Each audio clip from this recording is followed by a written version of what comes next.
Welcome friends in lecture number 19 and the last lecture of the chapter number 1, some basic concept of chemistry. And in this lecture we discuss about the last topic, and which is percentage W by V. Now first, what is the meaning of 10 percentage W by V? Glucose. 10 gram of glucose is dissolved in 100 ml of solution.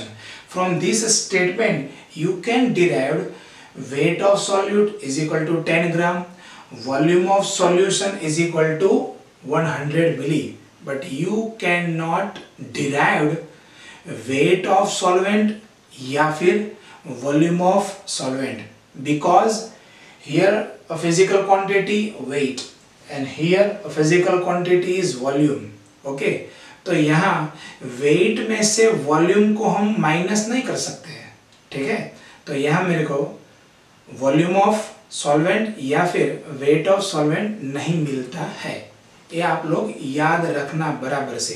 अगर यहाँ 10% W bye W होता तो मुझे solute का भी wait मिलता और solution का भी वेट मिलता था।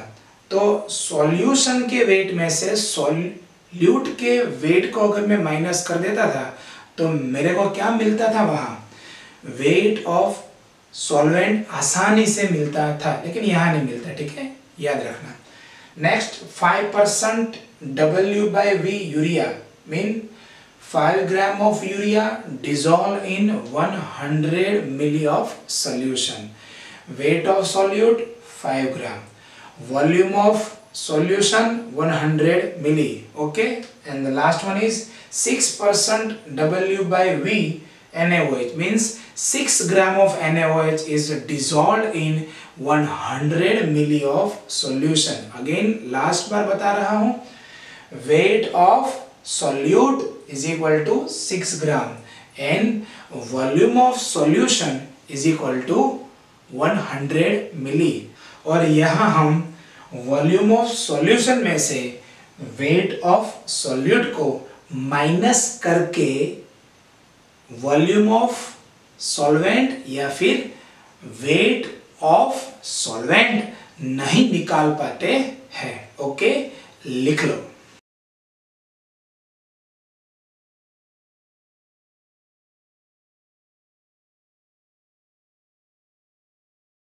Okay guys, let us start some numericals. Find the weight of glucose in 500 ml solution of 10% W by V glucose. In this numerical, volume of solution is given.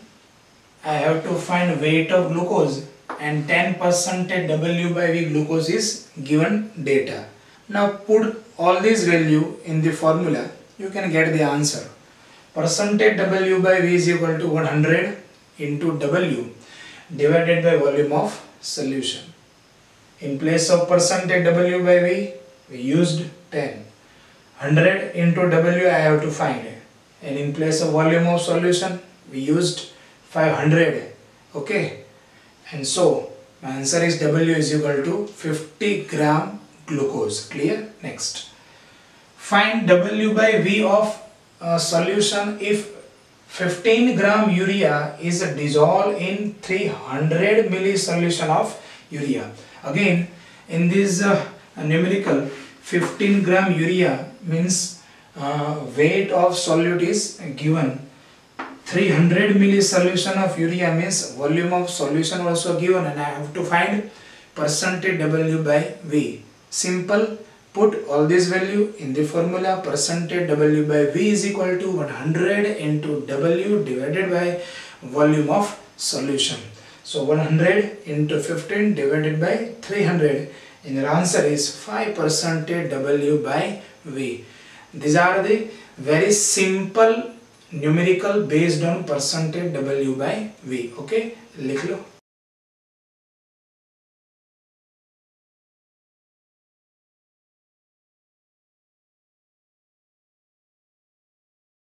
Okay friends, next two numericals. Find molarity of 10% W by V NaOH solution. Very simple.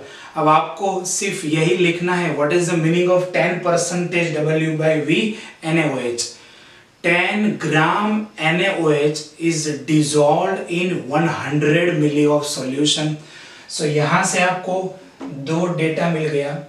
10 gram NaOH means weight of solute.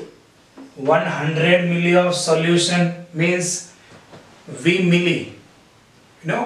Volume of solution. Now what is the formula of molarity? Formula of molarity is 1000 into W divided by molecular weight into VmL.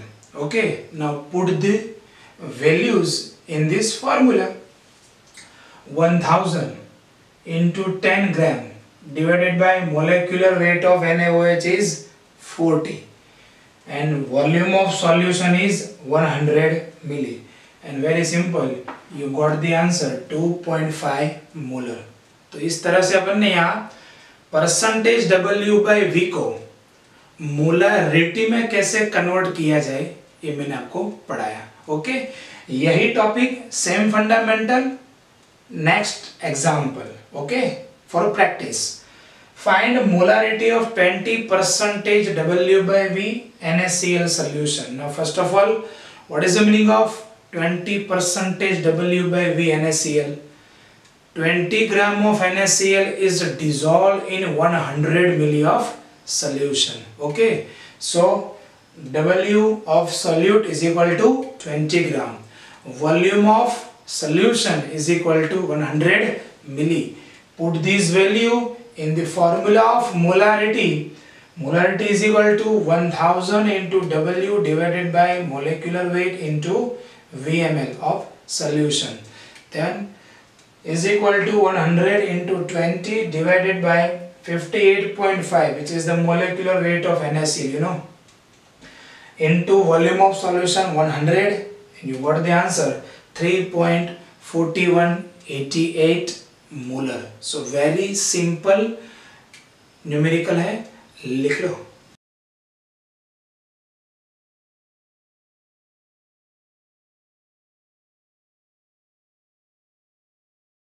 Okay friends, next numerical. If the density of methanol is 0.793 kilogram per liter, what is its volume needed for making 2.5 liter of its 0.25 molar solution? Let us start from the density is equal to 0.793 kilogram per liter. उसका meaning ये होता है 0.793 kilogram methanol in 1 liter, है कि नहीं? 0.793 kilogram methanol इन 1 litre. पर litre का meaning क्या होता है? इन 1 लीटर. ओके, सो इसको मैं अगर ग्राम में ट्रांसफर कर दूं तो क्या हो जाएगा? 0.793 into 1000. So my answer is W is equal to 793 gram, and from here V milli of solution is equal to 1000 मिली. चलो इस दोनों ही डेटा के पर से चलो हम मोलारिटी फाइंड करते हैं. Molarity is equal to 1000 into W divided by molecular weight into V मिली.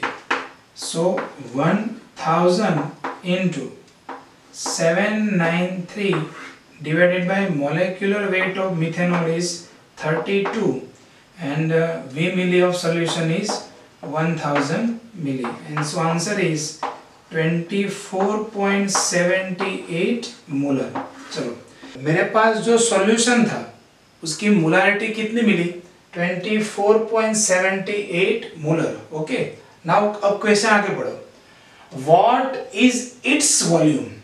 जो ये सॉल्यूशन है मोलारिटी है जिनकी 24.78 मोलर, इस सॉल्यूशन का कितना वॉल्यूम चाहिए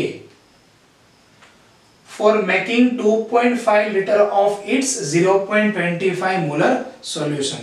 तो ये जो है ना वो मेरे लिए M1 है. M1 is equal to 24.78 molar.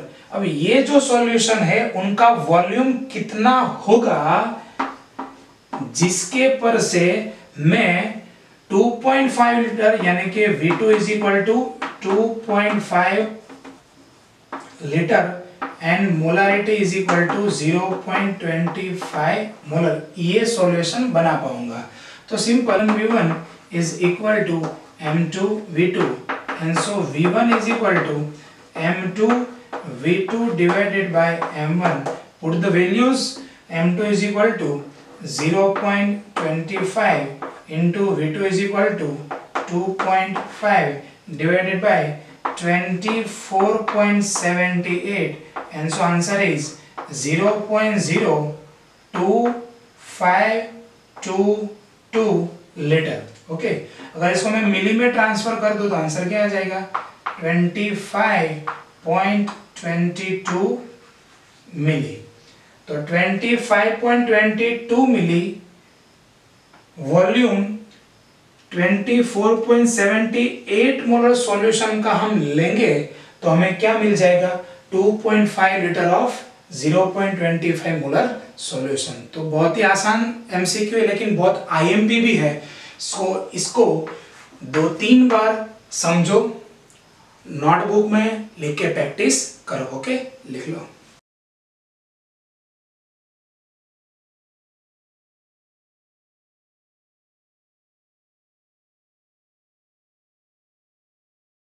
Okay friends, चलो last topic of the chapter end of the lecture. Alkane, alkyne और अल्काइन का जब कंबसन होता है इन प्रेजेंस ऑफ ऑक्सीजन, तब आपको मालूम होगा, मैंने बताया था ये सब हाइड्रोकार्बन से, अल्केन हाइड्रोकार्बन, अल्कीन और अल्काइन भी हाइड्रोकार्बन। तो ये सब हाइड्रोकार्बन का जब कंबसन होता है तब हमें 2 ही प्रोडक्ट मिलती है, one is carbon dioxide and second one is H2O। तो कुछ न्यूमेरिकल आते हैं इनके कॉमन फॉर्मूला के बेस्ड, तब आपको ये कुछ याद रखना है, बहुत ही आसान है। अगर अल्केन के लिए कुछ रिएक्शन है तो फॉर्मूला आ जाएगा CnH2n+2 प्लस 3n+1/2 O2। अब मिथेन और इथेन का in presence of oxygen combustion करेंगे, CO2 और H2O मिलेगा, उनको बैलेंस करके आप ये जो फॉर्मूला है कॉमन फॉर्मूला, उसमें n की कोई वैल्यू लिख देंगे, ठीक है। तो मेरे को मिलेगा क्या NCO2 प्लस n+1 H2O, ठीक है। अगर अल्कीन के लिए अगर हम कंबसन करेंगे तो CnH2n plus 3n/2 O2। Okay, यहाँ था 3n+1/2 O2, +1 निकल गया, 3n/2 O2 मिलेगा क्या NCO2। ये तो कॉमन ही रहेगा NCO2, लेकिन यहाँ क्या आ जाएगा n+1 H2O की जगह पर NH2। क्लियर।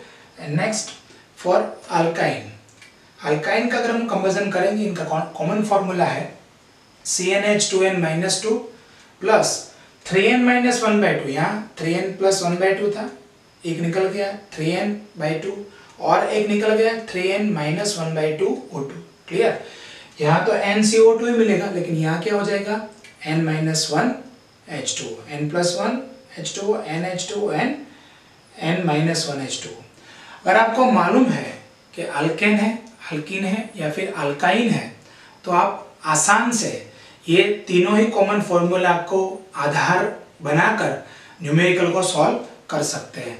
लेकिन अगर मान लो कि किसी न्यूमेरिकल में एमसीक्यू में आपको बताया ही नहीं है कौन सा हाइड्रोकार्बन है, पूरा न्यूमेरिकल आपको बता दिया और फिर ये क्वेश्चन पूछा है कि find the molecular formula of the hydrocarbon. यहाँ तो आपको मालूम है अल्केन है, यहाँ भी मालूम है अल्कीन है, यहाँ भी मालूम है अल्काइन है, लेकिन अगर आपको मालूम ही नहीं है कौन सा हाइड्रोकार्बन है तो फिर यहाँ आपको फॉर्मूला लेनी है ये CxHy plus x plus y/4 O2 will gives xCO2 and plus y/2 H2O। Okay, is very simple formula मैंने बनाया है। अगर आप x और y की कोई वैल्यू यहाँ रखेंगे और आप अपने आप घर पर ट्राई करेंगे तो ये जो फॉर्मूला मैंने कॉमन फॉर्मूला दिया है उनका पालन होता है, ठीक है।